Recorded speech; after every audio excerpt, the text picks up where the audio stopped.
Alô, amigos e amigas que nos acompanham pela nossa rede social. Estamos aqui mais uma vez com o nosso programa Igreja em Ação. Desejo a todos vocês um bom dia. Quero pedir inicialmente que vocês deixem o seu like, deixa ali, faça a sua inscrição se você não tiver. E hoje é um momento muito especial. Recebendo uma convidada, doutora Célia Arruda. Tá certo, Célia? Tá certo, sim, isso mesmo. Sem doutora. Sem doutora, isso é muito bom. Célia, eu tenho um problema assim um pouquinho meio sério com um psicólogo. Já enfrentei muitos assim, falando assim, mas o que você tem contra psicólogo? Eu falei, eu não tenho nada contra o psicólogo, só que eu não acredito em psicólogo, psicologia. Sempre falei isso. E aí o tempo passou, nós tivemos aqui o Frei Paulo, que também é psicólogo. Ele falou assim, você melhorou muito depois que nós tivemos nossos encontros. Aí eu deixei ele contente, falei, melhorei. Mas na realidade não. Então eu acho que é uma deficiência minha por alguma experiência que eu tive que não foi boa. E para vocês que estão nos ouvindo e vendo, a Célia é psicóloga e ela também faz um atendimento. Como é que podemos chamar o atendimento? Voluntário aqui na igreja. Nós temos um grupo, né? Agora eu nem sei quantos somos, mas começamos com 4 ou 5 psicólogos atendendo a comunidade, com preço, com valor de cada sessão bastante reduzido, para atender realmente as pessoas que realmente não podem pagar um valor cheio, né, de um profissional. E isso já tem, acho que 12 ou 13 anos que eu estou aqui em Santo Antônio. Sim, então tem dado muito resultado. Agora sim, então vamos entrar agora. Você tinha me perguntado sobre o que nós íamos conversar e realmente eu não sei. Embora esteja com um livro aqui que eu vou te fazer uma pergunta que me chamou a atenção e me despertou muito por um assunto que quando eu vi uma sigla eu entendi uma coisa e é completamente diferente. É SPA. SPA. Mas vamos uma coisa, nesse tempo todo, esse trabalho voluntário, se eu estiver errado, por favor, me corrija. As pessoas, quando vêm procurar um psicólogo, com certeza está passando algum problema, senão não viria. Esses problemas são resolvidos com esse atendimento psicológico? Que muitas vezes, assim, eu tenho visto algumas pessoas que chegaram assim, olha, meu marido me bate, meu marido trata mal meus filhos, meu marido não me dá dinheiro para fazer compra. Então, muitas vezes mistura um problema psicológico com um problema mais econômico. Então, na verdade, psicólogo não lê mente, psicólogo não dá solução para problema de ninguém.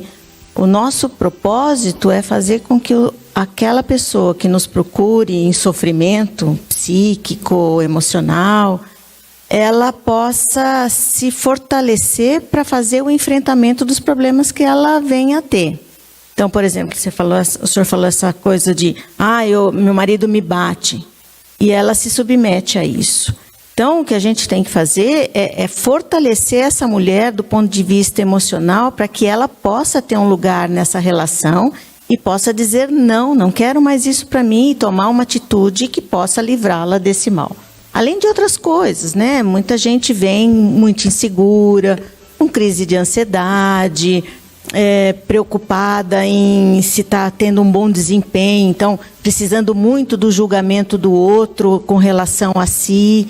Então, é muito importante na conversa, no dia a dia, no atendimento que se faz, você ir dando suporte para essa pessoa e descobrindo o potencial dela como pessoa. Às vezes as pessoas são muito simples. Então sou pouco estudada, não sei falar, mas elas sofrem também, né?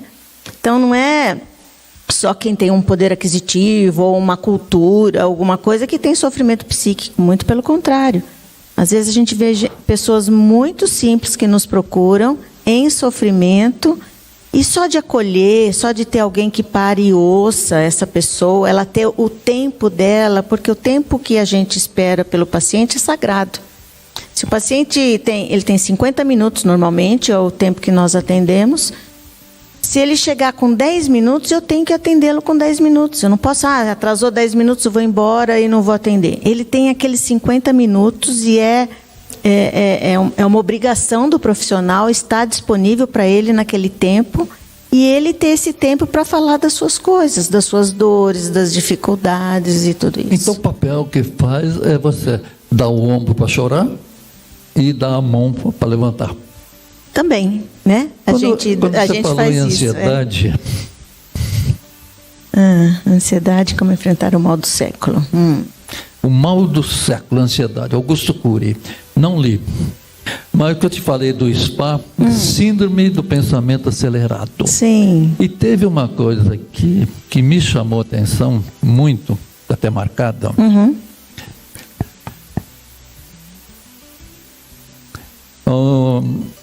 A síndrome do pensamento acelerado abarca o estresse profissional, gerado pelo uso de telefones celulares, pelo excesso de atividades, de informações, de trabalho e pela competição predatória.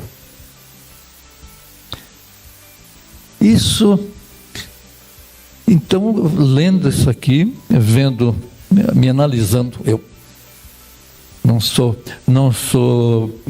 nem um psicólogo, mas vendo isso aqui comecei a pensar. Então, eu acho que eu sou muito ansioso. Eu tenho uma preocupação muito grande com o horário.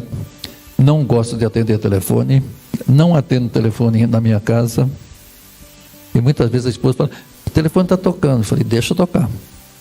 Não, mas olha, pode ser a minha filha que mora longe, ou a tua irmã que está ligando. Eu falei, não. Se for, ela vai ligar depois. Então, eu não sei se isso, o porquê que eu sou assim, eu não consigo entender, mas não gosto de atender telefone. Agora, eu tenho não sei se é mania, isso aqui deve ser uma doença, com horário. Se marcou um horário, aquele horário, eu cumpro rigorosamente, mas demais. Eu acho que essa coisa de horário, hoje em dia, o pessoal... está um pouco relaxado com isso, né? As pessoas não têm compromisso. Então, se eu chegar 10, 15 minutos atrasada, tudo bem, a pessoa espera, tal.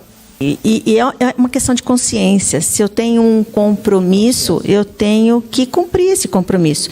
Exceto alguma coisa que aconteça, um imprevisto, alguma coisa muito inesperada. Mas eu sou como o senhor também. Se eu prometi um horário, eu tenho que me desdobrar e seguir nesse horário. Quando eu li, essa competição, essa competitividade, eu vejo dentro aqui numa missa a quantidade de gente acompanhando celular. Eu faço um batizado, inclusive teve um batizado que eu chamei a atenção. Sempre eu falo no início do batizado, vamos deixar o celular. Porque quando terminar o batizado, vão para uma festa, usa o celular, fala o que quiser. E eu estava batizado e tinha uma moça, eu parei perto de onde ela estava, fiquei parado e ela continuou com o celular. E todos perceberam o porquê. É igual o professor em sala de aula, né? Está falando, alguém falou alguma coisa, ele para, fica esperando. Aí eu parei, o batizado ficou parado. Quando ela olhou tudo... Alguém deve ter dado algum toque assim, ela pegou, guardou. Eu dei continuidade e saí de perto, não demorou muito, ela voltou. Eu vejo, eu não sei se isso é uma ansiedade, eu acho que isso aí é um vício. O celular todo. A criança, eu tenho minha neta, a criança sai de casa, a primeira coisa, ela pega o celular e já sai assim. Pois é. Hoje em dia, a gente percebe que as pessoas esquecem de desfrutar o momento presente e usam o celular como uma muleta, né? Então, no batizado, por exemplo, tem que tirar um monte de fotos. Já tem alguém contratado para fazer isso e você perde um ritual, você perde um momento no caso da igreja, um momento sagrado, onde realmente não tem espaço para esse tipo de situação. Mas a ansiedade, hoje em dia, é um dos grandes males que a gente vem enfrentando, né? Porque ninguém vive o presente. O grande problema de hoje em dia, a ansiedade, o que é? Eu quero fazer alguma coisa lá na frente, é sempre lá na frente. Então, eu não vivo o presente. Eu não estou hoje aqui conversando com o senhor, pensando que eu tenho um paciente mais tarde. Ele vai esperar, porque eu tenho um compromisso, me organizei para isso, então não preciso ficar ansiosa com o paciente que vai ter daqui 1 hora, 2 horas. Então, a ansiedade gera pro sujeito uma situação onde ele não desfruta aquele momento, onde ele não vive o presente dele, e o tempo todo ele está precisando da confirmação ou da aceitação do outro. Então, a gente vê essa meninada, teve não sei quantos milhões de likes, não teve quantas aceitações, não sei quantas visualizações num evento que ele tenha postado nas mídias sociais. É uma expectativa da aceitação. Quanto eu sou aceito, quanto eu sou querido. E isso é muito complicado. Então, isso de saber é muito interessante. Está tocando num ponto importante que eu já imaginei. Essa de postar, de ter seguidores, né, que chama seguidores, isso seria uma atitude de afirmação da criança, uma carência talvez afetiva, ou simplesmente o desejo de estar na mídia. Então, tem esses dois fatores. Isso seria uma ansiedade?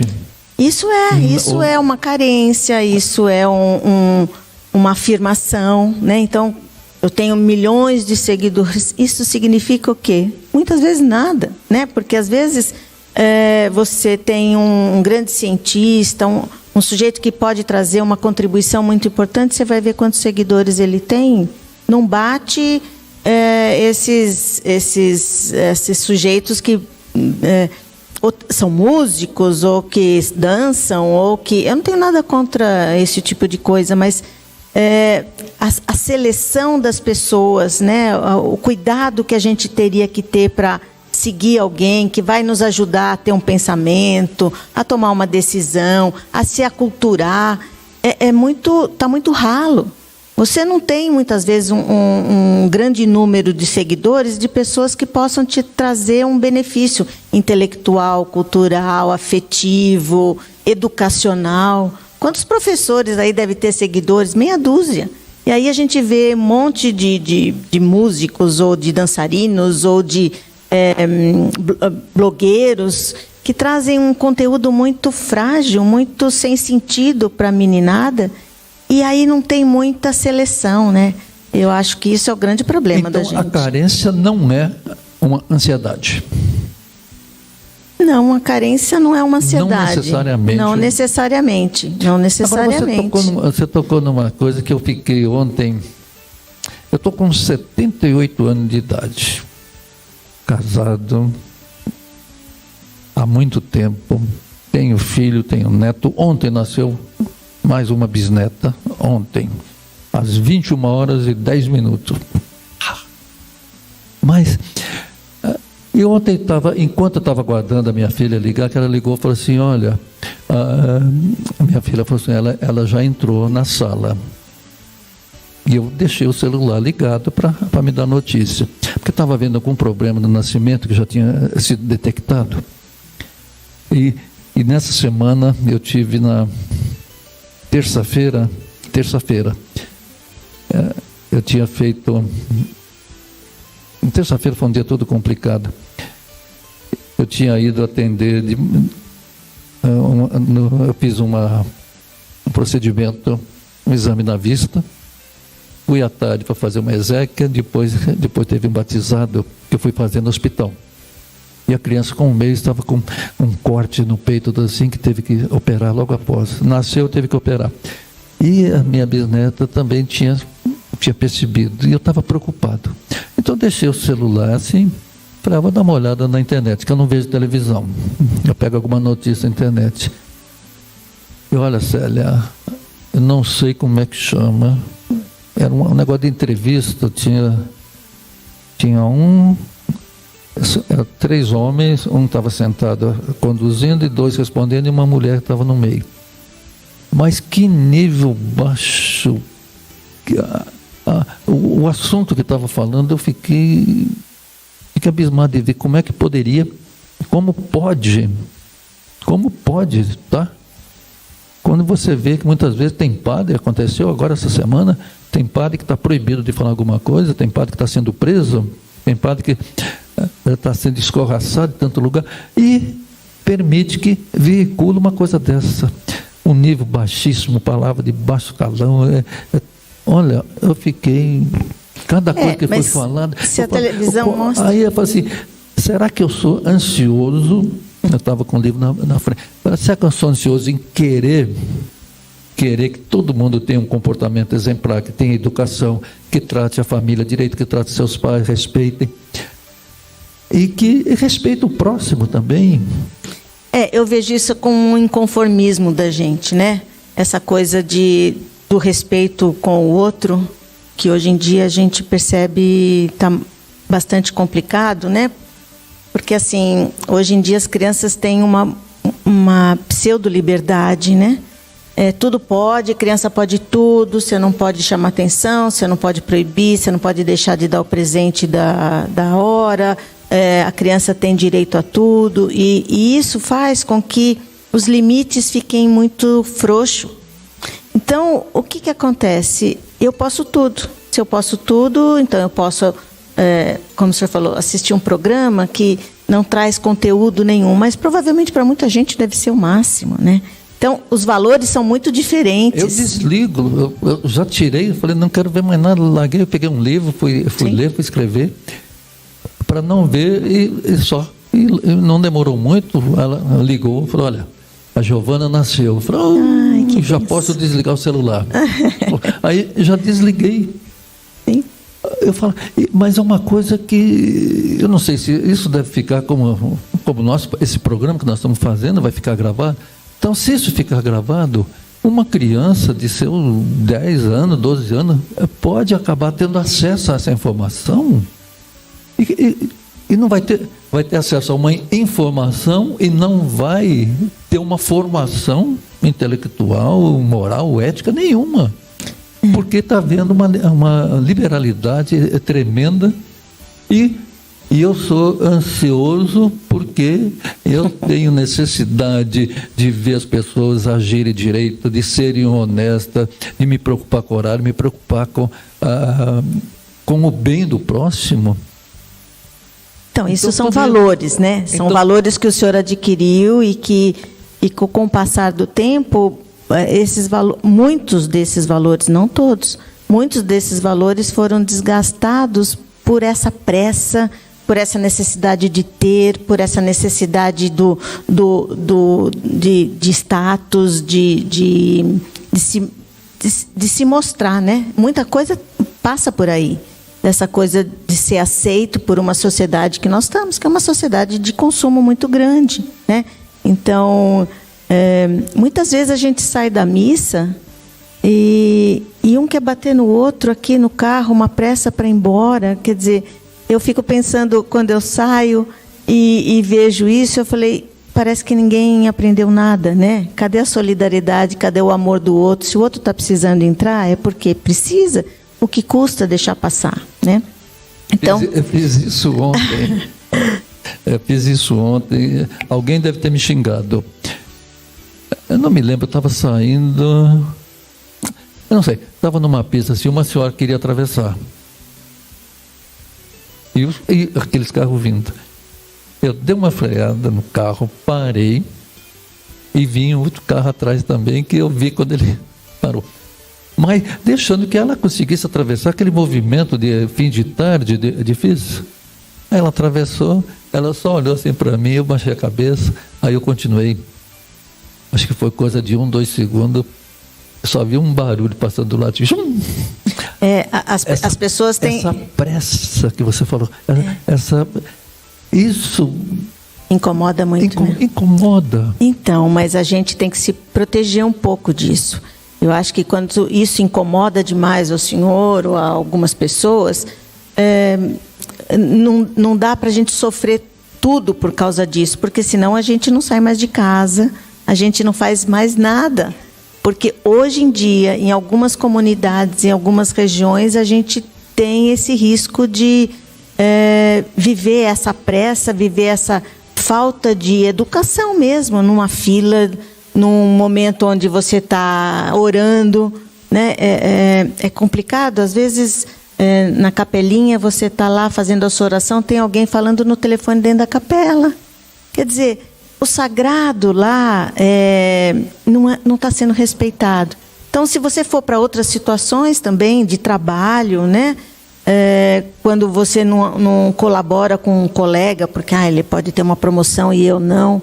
Que bom que ele tenha promoção, mas alguém vai estar melhor, que bom que... Isso não é de religião, isso é moral, né? Isso é uma questão de princípios que a gente teria que aprender dentro de casa. A escola não é obrigada a te ensinar isso. Muito pelo contrário. Inclusive, a escola está difícil, o professor não pode falar quase nada, né? Agora te pergunto, será que seria uma solução, seria um êxodo urbano? Porque o êxodo rural parece que não deu tão certo.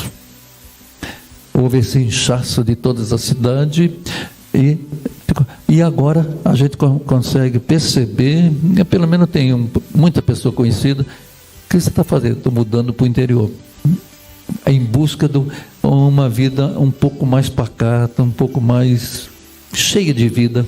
Então, mas essas pessoas que fazem esse movimento já têm dentro de si esse desconforto da agressividade, esse desconforto da falta de respeito, e estão muito mais próximos de uma coisa de natureza, de sagrado, né? Que muita gente se perguntava assim, você olhou para o céu essa noite? Olhou para o céu?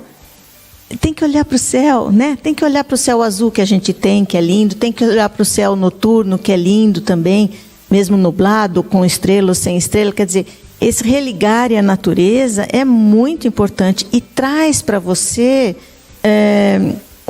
uma tentativa de tranquilidade.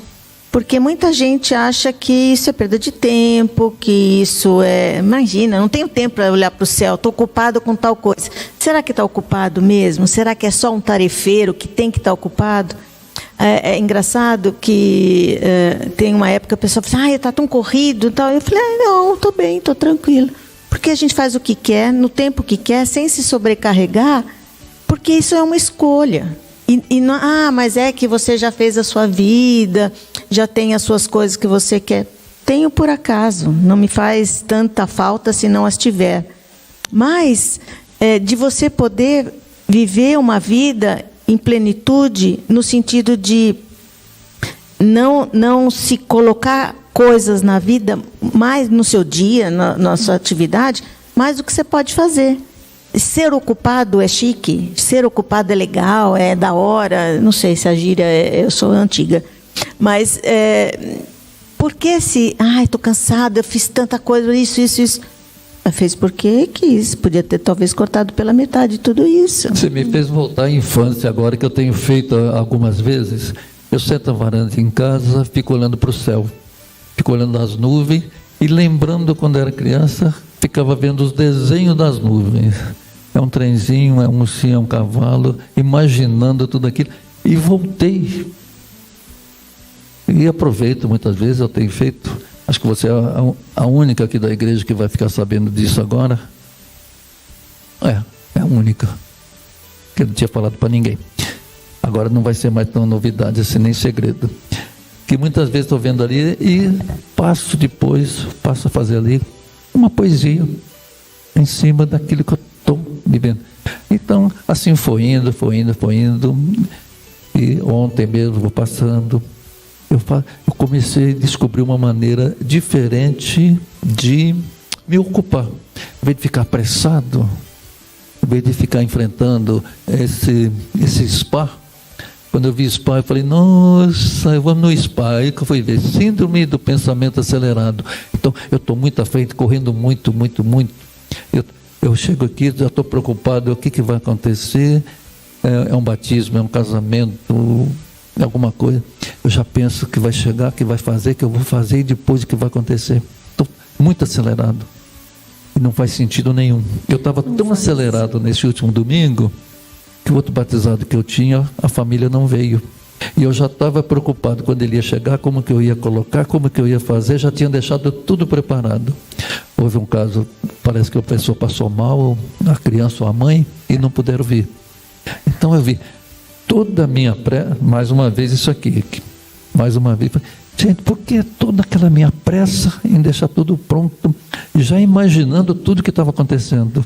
Pois e não é. aconteceu nada. Não aconteceu nada, o senhor perdeu sua adrenalina toda, descarregou no organismo inteiro, né? E então, por isso que eu digo, eu estava vindo para cá, eu falei, bom, ele não me disse nada do que íamos conversar, mas se eu não souber do assunto, eu vou falar, olha, não sei, mas prometo trazer uma resposta em breve.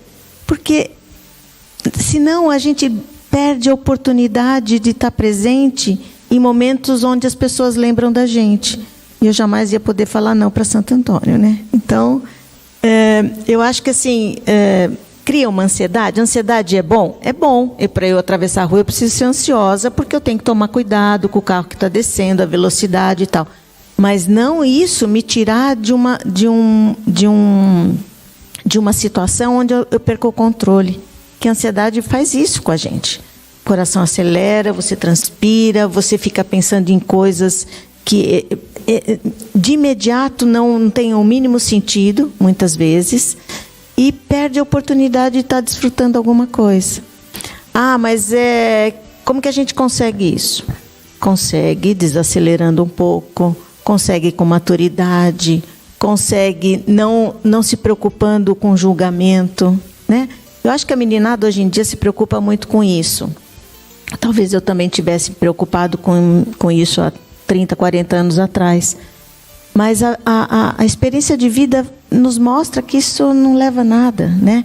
Que a gente precisa ter uma calma interna para poder realizar as coisas que nos pedem, ou que a vida nos pede, ou que a gente se propõe a fazer, né? E se preparar para isso.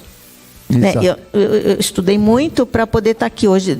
A nossa conversa é uma conversa de boteco, se a gente puder falar assim. Exato, né? Exato. Então, é um bate-papo. É uma coisa que a gente pode fazer com as experiências profissionais que temos, com a experiência de vida que temos, mas sempre pensando que às vezes a gente não vai atender a todo mundo. E sinto muito, né? Sinto muito se a gente não atender a todos. Que pena. Nem Jesus atendeu todo mundo, né? Eu falei muito do livro, não mostrei para vocês. Esse livro que me chegou às mãos é de Augusto Cury. Eu tenho a impressão que eu já li um livro dele na vida. E o título que me chamou a atenção: Ansiedade, como enfrentar o mal do século. Não me pergunte se é bom ou não, porque eu só li um texto aqui, eu achei a palavra muito bonita, spa, e eu achei que era um lugar para a gente descansar, passar alguns dias e tudo, mas é diferente. É síndrome do pensamento acelerado. É a nossa pressa em querer fazer muita coisa, em ficar com o celular o tempo todo, aguardando uma ligação, tentando falar e conversar, se manter ocupado. Muitas vezes à toa, muita preocupação. À toa. E essa coisa do celular me reporta essa situação da gente achar que sempre vai ser solicitado para alguma coisa, né? Então, eu não posso largar o celular porque alguma coisa vai acontecer, e se eu não tiver a par disso, né? Se eu não estiver sabendo o que exatamente aconteceu, ou alguém me ligou, como o senhor falou, antigamente a gente saía, não tinha celular há uns anos atrás, alguns tantos anos atrás, que é do nosso tempo. A gente saía, se alguém precisasse da gente, ia ter que esperar um pouco para nos contatar. Ou quando voltávamos em casa, se tínhamos telefone em casa, ou então se mandava uma carta, ou se mandava um telegrama. Um telegrama hoje em dia acho que nem existe mais. Sabe o que é telegrama hoje? Telegrama era uma carta rápida que se entregava no mesmo dia para as pessoas, né? Dia. Era possível até passar pelo telefone, um telegrama, era muito chique. Passava pelo telefone. Mas era a nossa mensagem dos tempos de hoje, né? O WhatsApp. Então, talvez a gente se coloque numa posição assim: eu sou imprescindível, então eu estou com o celular, alguém me chama, eu logo resolvo, eu faço, eu aconteço. E é bom nesses lugares, né? Dessa coisa do êxodo da gente poder ir para um campo, da gente desligar realmente o celular, da gente não precisar dele para se inteirar das coisas. As coisas acontecem, se a notícia ruim chega logo, né? Como dizia minha avó. Eu tive agora, você tem uns 2 anos, 2 a 3 anos, eu tive aqui no Hotel Fazenda, que fica aqui próximo da saída aqui para Goiânia. Não vou dar o nome porque eu não quero... É um Hotel Fazenda. E uma coisa que me chamou a atenção e que eu achei maravilhoso. Não pegava televisão e não tinha sinal de celular. Mas eu fiquei tão alegre. Tinha o quê? Era galinha correndo, cachorro latindo, gato à noite, de vez em quando, perto de um riacho, de vez em quando eu vi um barulho diferente. O que será que é isso? Isso é um sapo. Eu Sim. acredito que seja um sapo. Então, passamos assim lá uns 3, 4 dias, de um fim de semana. Mas foi uma tranquilidade, Célia, que chegamos e falei, nossa, a gente podia repetir isso mais vezes. É um religare, né? É um religare à natureza mesmo. É você voltar aquelas coisas de... O que é isso? É um sapo. Nossa, quem que ouve sapo aqui? Mensalmente aqui em Brasília, né? Coitados, eles devem estar morrendo tudo seco, esturricado com esse período que nós estamos vivendo hoje. Mas eu fico pensando que isso é muito importante. Mas para algumas pessoas isso é impossível, é intolerável, né? Você não está ligado com alguma situação de contato. Ter contato com tudo, ter contato com colegas, com parente, com a mídia, com qualquer situação parecida. Não né? consegue desligar, a tomada está sempre ali na energia. Exato, exato. E a gente tem muitas vezes que desligar um pouquinho para poder recuperar a força. Sem dúvida. Célia, lamentavelmente, nós temos um tempo muito curto para fazer, para programar. E eu quero te agradecer muitíssimo, muitíssimo. Imagina, estou à disposição. Muitas vezes nós encontramos aqui pela mesma vez, 1, 2 vezes por semana. Mas agradeço muito. A Célia, ela é psicóloga, ela dá esse atendimento voluntário. Existe um preço bem... Cada colega cobra um valor. Então, os telefones de todos nós estão no site da igreja. Então, quem precisa, recorre ao telefone, nos ligue pessoalmente, né? Porque a secretária não tem os valores que cada um... E os horários, a possibilidade de atendimento. Então, tem que ser contato com todos nós, do grupo de psicólogos. Esse trabalho, nós disponibilizamos a sala do atendimento e hoje, mais do que nunca, nós precisamos muito ter alguém em quem a gente pode conversar, que a gente pode confiar. Aquele problema, não vou falar mal, aquele desconforto passageiro que a gente atravessa. Muitas vezes até fica meio nervoso com alguma coisa, não sabe o que fazer. Então, ao invés de bater a cabeça na parede, que vai se machucar, então, faz o seguinte, converse com alguém de confiança. E nós temos aqui afixado, além do site, tem também afixado aqui no nosso quadro de aviso, o nome da psicóloga, doutora Célia Arruda, com o seu telefone e os dias que atendem. Então, eu quero te agradecer muitíssimo pela disponibilidade em ter vindo e ter me salvo neste dia, que ontem à noite um anjinho da guarda, não sei se já foi até da bisneta, que estava juntinho lá, falou assim, converse com um psicólogo. Não sei se a anjinho está querendo me conduzir para o psicólogo, então não dá.